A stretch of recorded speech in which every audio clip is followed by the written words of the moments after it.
జగన్మోహన్ రెడ్డి సంకట స్థితిలో ఉన్నాడు.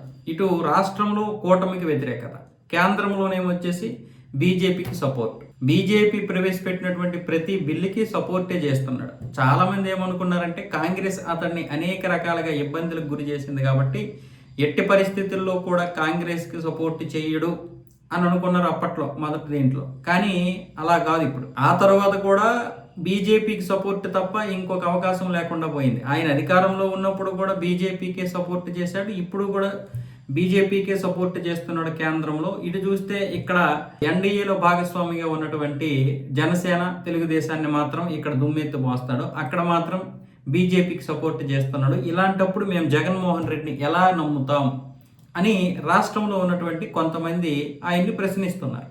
ఇదే మంచి అదును ఢిల్లీలో జరుగుతున్నటువంటి ఆ కాక్రోచ్లు చేస్తున్నటువంటి నిరసన ఏదైతే ఉందో ఆ నిరసనలకి ఇప్పుడు సపోర్ట్ చేస్తే కాక్రోచ్ పార్టీకి సపోర్ట్ చేసినట్లు అవుతుంది.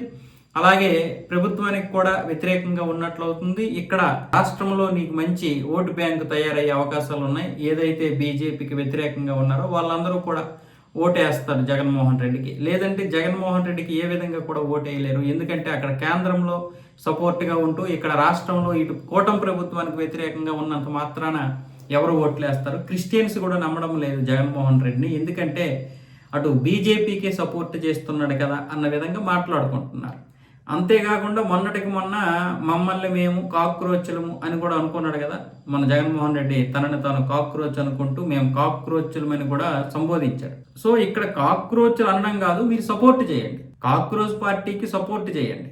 తద్వారా యువతంతా మీ వైపు ఉంటుంది. ఇక్కడ రాష్ట్రంలో కూడా మీకు మంచి బడ్జెట్ ఉంటుంది, అలాగే ఓటు బ్యాంక్ కూడా పెరుగుతుంది. తద్వారా ఏమవుతుందంటే మీరు జాతీయ రాజకీయాల్లో కూడా మంచి పేరు సంపాదించవచ్చు అని అంటున్నారు కొంతమంది. కానీ అలా జరిగితే ఏం జరుగుతుందో జగన్మోహన్ రెడ్డికి తెలుసు. కేంద్రం యొక్క చేతిలో జగన్మోహన్ రెడ్డి యొక్క పిలక ఉంది. వాస్తవంగా చెప్పాలంటే జగన్మోహన్ రెడ్డి తన కేసుల్ని ఎలాగైనా సరే పూర్తిగా కొట్టించుకోవాలని చూస్తున్నాడు.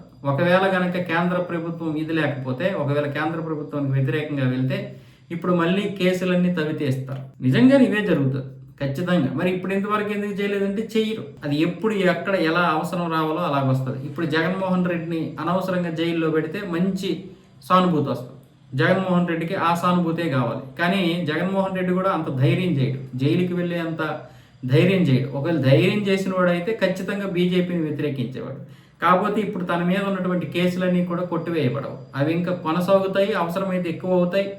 దాన్ని ఏ విధంగానైనా చేయొచ్చు. అది ఇప్పుడు జగన్మోహన్ రెడ్డి యొక్క భయం. కానీ ఇక్కడ వాస్తవంగా చూడాలంటే జగన్మోహన్ రెడ్డిని బీజేపీ కూడా ఇప్పటి వరకు మోస్తోంది, అందులో ఎటువంటి సందేహం లేదు.